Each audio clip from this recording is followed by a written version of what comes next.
one. Hi, I'm Evan Colgan Davis here at ECS. I'm joined with filmmaker John Olszewski.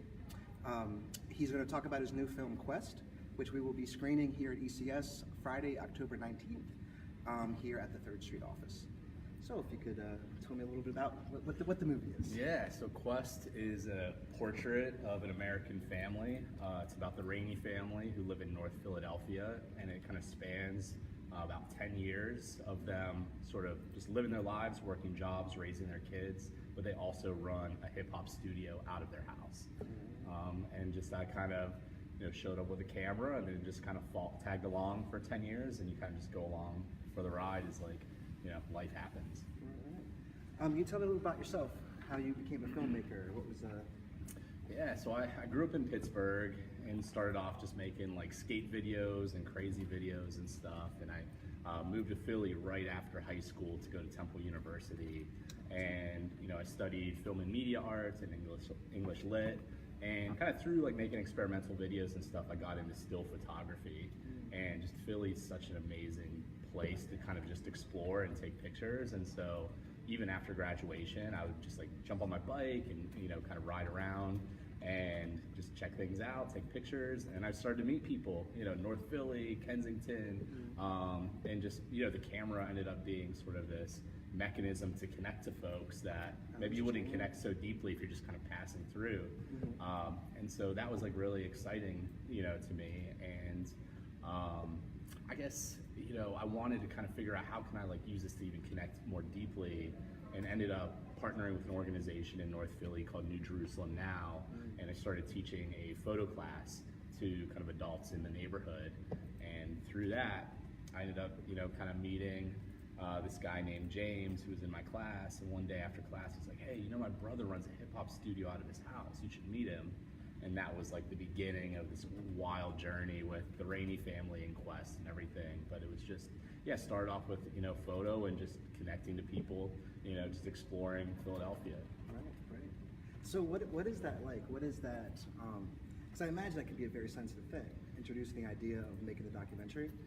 So what was that conversation like? What was your approach? So that first meeting was it's kind of interesting. Quest would say, like, when he opens the door and sees me standing there, his first thought is like, oh, it's the cops. What's going on? Right. But, it was a bit of an awkward interaction. Like, oh, I'm a photographer, I'm teaching a class here. He talked a little bit about the studio, but it all happened right on the stoop. And we just exchanged business cards, and then it was like, that was it. So I was like, all right, that was interesting, and I'll never see that guy again. But he ended up reaching out to me a couple weeks later and invited me to come to the studio to take some pictures of his artists as they were, recording, as a way to kind of promote them, give them a boost. And so I came back and then was just blown away by sort of the community of the studio, the passion, just the gritty, the raw expression, just the grassroots community that was created there. So it was like, there's another level. We're not going to capture this in one photo shoot. So I kept showing up. And I got to know, the guys, and I knew that I felt like I was in once one of the guys that's actually featured in the film, Price, because I would climb on the furniture trying to get interesting shots and stuff. He started calling me Peter Parker, and everybody else in the studio started calling me Peter Parker, and now everybody in North Philly knows me as Peter Parker. Gotcha. And so that's kind of how it started, with just showing up and then feeling that initial connection. Right. And I think another thing I connected to is I was working construction as a day job and doing art stuff on the side. And so when I heard that Quest was delivering papers for a living, and then the studio was like the passion project, I connected to that pretty deeply.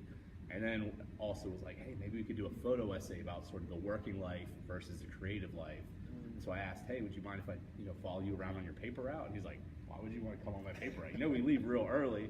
And I was like, no, I'm up for it. And so I was living in Kensington at the time, and I just had a bike. So the only way I was going to get there, I would ride my bike across the city, and I would just sleep over, I would crash in the studio. Quest would get me up at 4 in the morning, and then we would just ride on the paper route for hours and hours. So then I got to know him even deeper, because it was like a lot of time just kind of on the truck. I would just run around as he's like doing his swings, delivering papers, and did that photo essay thing for about a year and a half. And during that time, I also got to know the kids. So PJ, who's featured prominently in the film, was about 6 years old when we first met. William he must have been 13 or so. and it just felt like there's a lot of layers to this. This isn't just about a music studio. This is about a family. And felt, kind of after, about a year and a half in, like maybe there's another layer. Maybe if we tell this story not just as still photos, but make a short little documentary to accompany the photo project, we'd be able to go deeper. So I proposed in 2007, hey, why don't we make a short little documentary? And they were like, all right, you've been around for a year and a half. All right, let's go for it. And then, I had a cut in 2007 and just felt like it's not reflecting all of the depth, all of the complexity that I'd experienced. From kind of spending that time. It's like, oh, let's go a little bit deeper. Let's keep filming. So 2008 comes around. Obama's running for office, and then really just like life, started to happen, and I was just trying to tag along and catch up. And we never planned it, but it just ended up working out. That 10 years later, in 2017, we finished the thing, and now it's having a life, and it's been a really beautiful kind of journey that we've taken together. That's great. If you're just now joining me, I'm here with filmmaker John Olszewski, aka Peter Parker. Yep. And he's here talking about his documentary Quest. So, as a viewer, right, it definitely comes across that there's so many different issues and different ideas and events that are happening. When did you know that this is going to be a very long-term thing, or was it a process of you kept kind of following it? Yeah, I think it was never like, oh, this is going to be another 3 years or 4 years. It was just like, all right, tomorrow we need to get something else. And then that happens, and it's like, all right, no, there's another layer. And so it was like a slow incremental thing, and there was never like, oh, this is going to take a lot longer. Because we start off with just, very sort of humble expectations of we want to make a film in the community, for the community. And I think both the Rainies and I just felt like North Philly gets a bad rap. The complexity, the reality of the lives in North Philly, the beauty of the neighborhood and the community isn't reflected in the stories that are told in the mainstream media, the local news. And we want to kind of capture some of that, the quiet routines of a family that's trying to take care of each other, be good citizens, be good members of the community in the neighborhood that are out there, and want to just reflect that. And it took time to kind of bring all of those different layers in. If I would have came in day one, like, I'm gonna film with you guys for 10 years, and be crashing on your floor, like no way, it never would have happened. But because we took it slow, and I think we had like a shared vision for what we wanted to do, that kept it going. And also to the relationship. It wasn't just about me as just coming in with a camera, but we got to be friends. They really brought me into their lives in this really special, beautiful way. But I had the opportunity and the privilege for them to be a part of my life as well. Like, they came to my wedding, they know my kids, they've come to parties with me and my friends, like, we've gone to shows together. So it's a relationship before it's a film, and I think that I would hope that as viewers, when you see it, you feel like you're a part of that family. You feel like you were included and brought in the way that I was. That's what I was hoping to reflect. It absolutely comes across. And like what you were saying about North Philly, as a Philly resident, it was great to see a real in-depth look at the community. And you didn't shy away from the realities of what was happening, but like you said, that wasn't the whole narrative. So talking a little bit about the community, how do you feel like you were, welcomed or not welcomed by the kind of greater community, not just the Rainies? Yeah. Well, the Rainies are such sort of a cornerstone in the neighborhood that, like, if you're in with them and you're in with like EverQuest recordings, like, other people kind of respect that because they respect Q, Ma, the rest of the family. And so once they kind of brought me in, I just had like credibility. It's like, all right, if Quest trusts you, you got to be all right. And then it's just like, then the years start going by. So I became just another face in the neighborhood. Maybe sometimes a whiter, paler face than a lot of folks, but they just, I've received so much love and made so many friends through all this. And there's a few times where, I'm out filming, kind of just getting like shots of like, kind of like streetscapes at night or whatever. So when I wasn't filming with the family directly, but some people, and for good reason, hey, what are you up to? What are you doing? Because, neighborhood gets tired of like, white dudes coming in with this like parachuting in, grabbing some footage and running with it. So they would talk to me, and I would just be like, hey, I've been working with Quest, and like, and they're like, oh, okay, that's cool. Yeah, and that was pretty much it. Yeah. So I, was on the receiving end of a lot of love, through it, because that's just what they're about. I'm so glad you said that, because there's a great scene where you see an example of that, where I'm not want to spoil it or anything. Definitely see the movie, it's fantastic. But where kind of I guess you'd call like mainstream broadcast media comes in after there's been an event, and it definitely comes across that, just like you said, this is an outside force kind of parachuting in, getting their narrative, and then kind of leaving. Yeah, You know? yeah. And it's definitely stands in stark contrast to the rest of the movie. Totally. It definitely, just so our person as a viewer, definitely comes across. Yeah, wanted to do something different, and it's just, yeah, I don't know how I would be like a local news person, because the limitations placed on you to grab a story within an hour and then put it out, Right. you know, but I had the luxury to spend time, and if you're able to spend that time, that there's deeper layers that come out, and the easy stereotypes, you know, the easy kind of cliches, or you can avoid by spending that time and listening a little bit closer. Great. So again, I don't want to give away anything about the movie, but there are some very emotional and serious things that happen during the shoot of this movie. I'm just curious, as a filmmaker, and then also just personally, what is it like when you have this relationship with the family and people involved, and something is happening where you have kind of that job of documenting this, Right. but at the same time that emotional and personal investment. Yeah. What was that experience like for you? Yeah, there's a lot of laughter over the course of 10 years, but definitely some tears as well. And I feel like for me, bringing that relationship into my thing, and also feeling like the family is like agreed to this because they want me to do a job, they want me to get it right, and so my job is to kind of capture life as authentically as I can. And so yeah, there are times where stuff was happening where I'm cracking up behind the camera, and there's times where I'm crying behind the camera because I'm right there and I'm with them.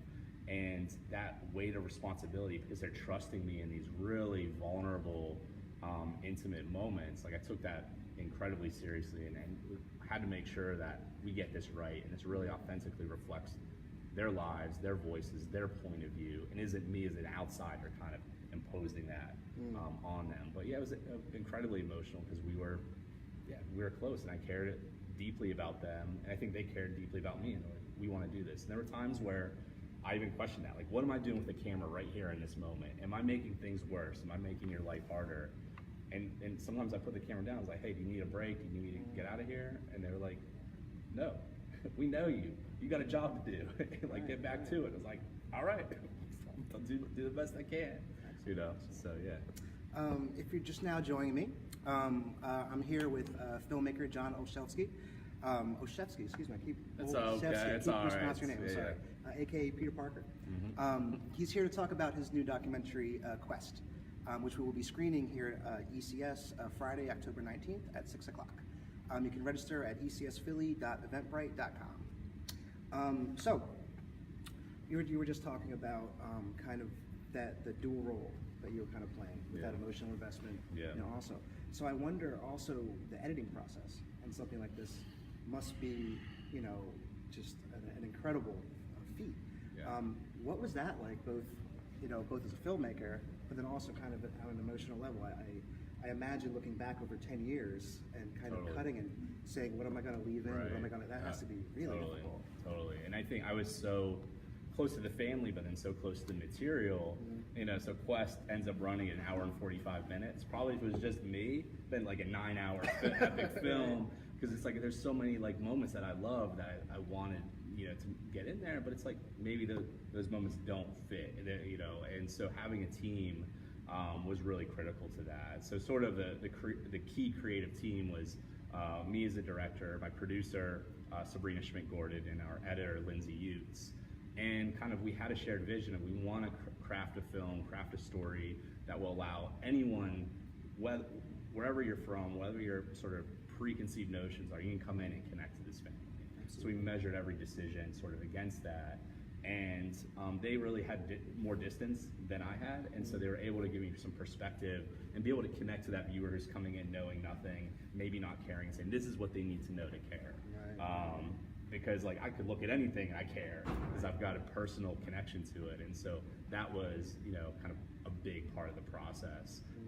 And then coming up with cuts and then talking about it and then making some changes and trying this, and so it was a lot of back and forth dialogue. And yeah, I'm really proud of the collaboration, first and foremost with the Rainey family, but then with the creative team for us to kind of get this and really honor the Raineys' trust in their story in a way that we all feel really good about and really proud of.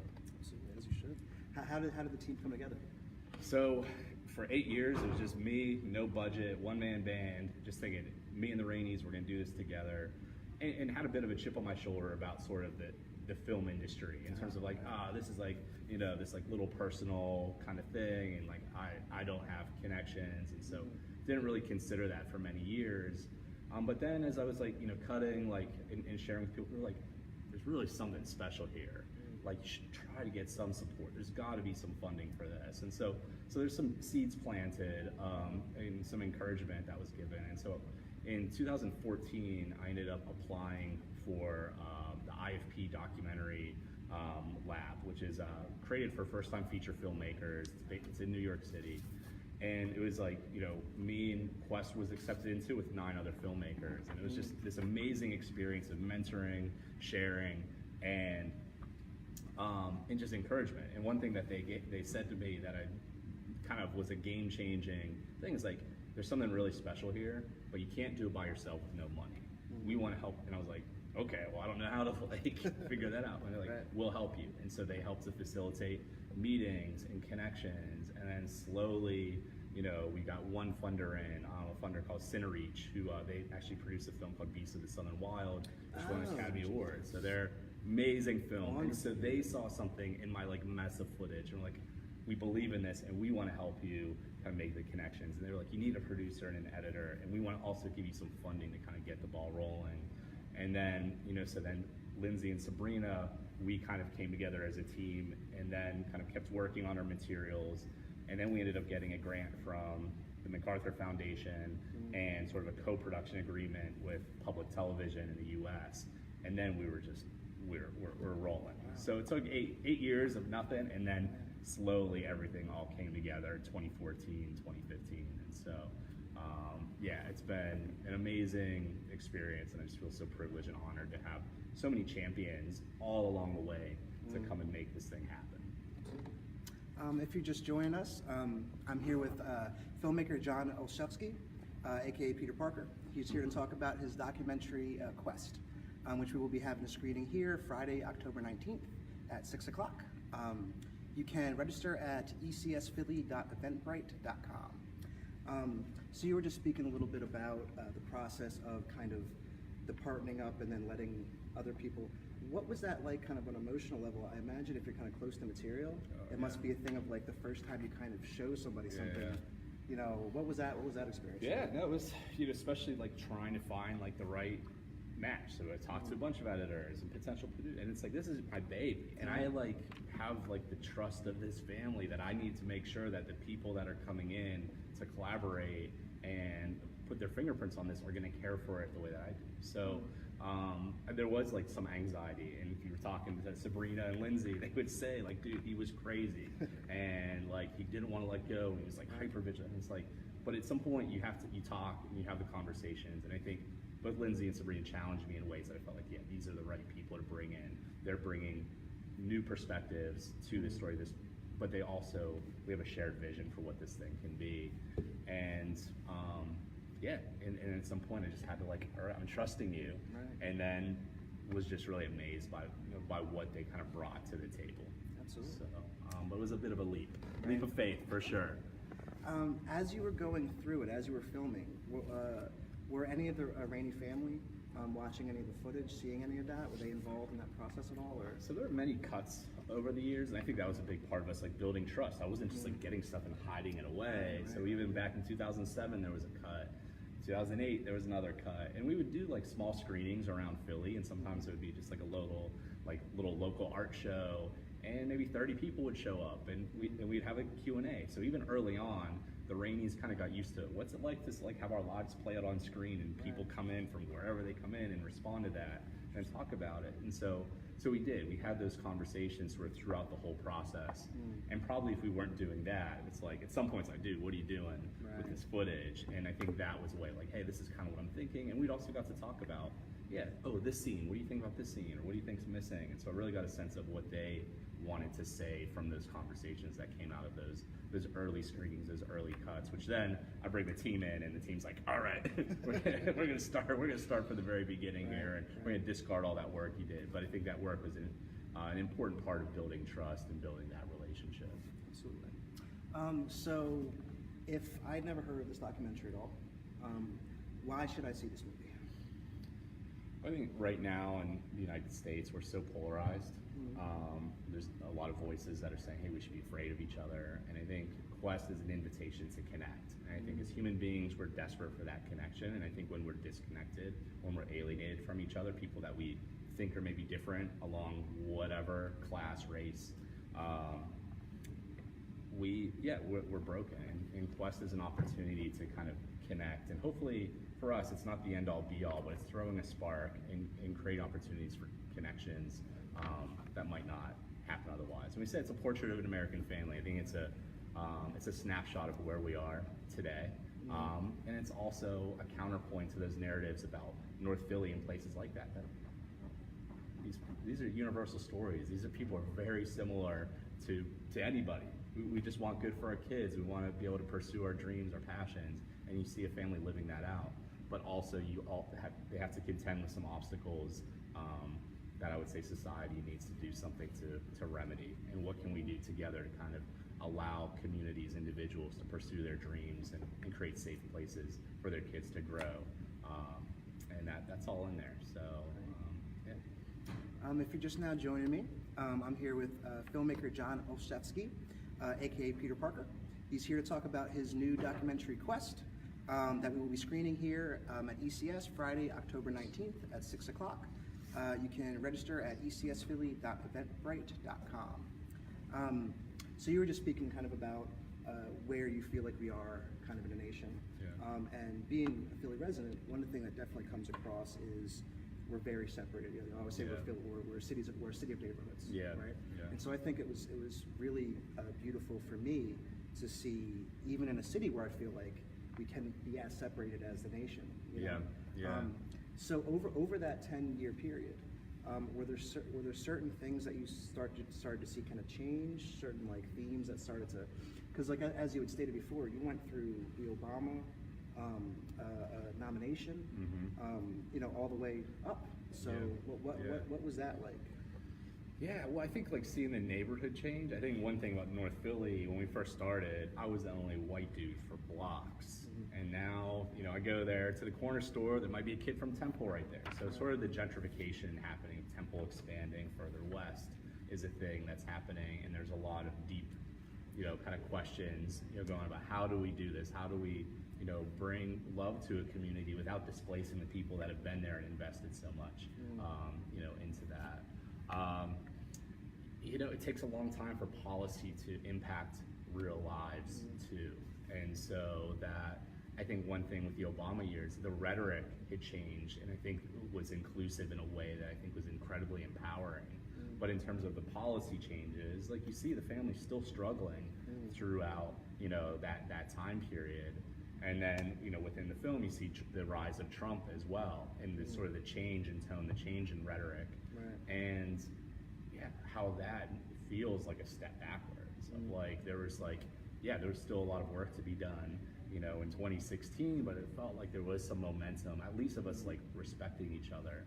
And now there's this harsh polarization thing that's going on, a backlash even against that. And I think in the film, there's a little bit of talk about that.